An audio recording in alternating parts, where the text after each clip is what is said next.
क्या कभी सोचा है आपने कि इस दुनिया में पहले संख्याएं आई या शब्द?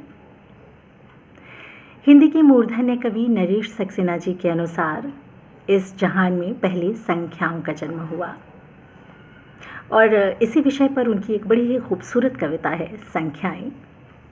तो पेश है नरेश सक्सेना जी की कविता संख्याएं। शब्द तो आए बहुत बाद में, शब्द तो आए बहुत बाद में, संख्याएं हमारे साथ जन्म से ही हैं। शब्द तो आए बहुत बाद में, संख्याएं हमारे साथ जन्म से ही हैं।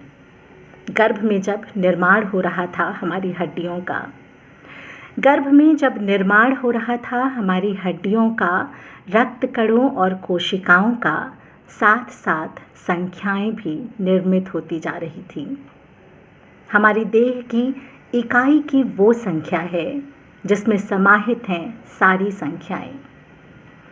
दो आँखों में स्थित है दो, दो आँखों में स्थित है दो, तीन है उंगलियों की तीन जड़ों में।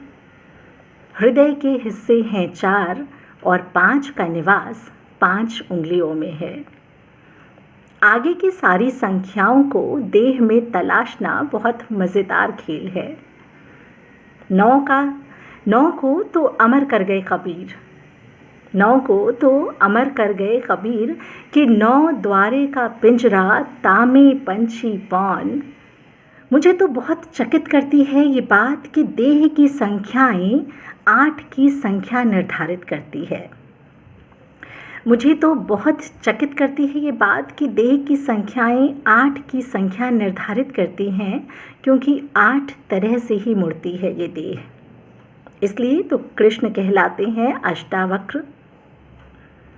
7 रंग दिखते हैं आँखों में, 7 रंग दिखते हैं आँखों में, और जीभ 6 तरह के स्वादों को पहचानती है। 7 रंग दिखते हैं आँखों को और जीभ 6 तरह के स्वादों को पहचानती है। इसलिए तो भोजन को कहा गया है षट्रस। देखिए एक से बना कैसा प्यारा शब्द, एका। एक जो दूसरे के बिना रह नहीं सकता, जिसके बिना संभव नहीं थी इस दुनिया की शुरुआत।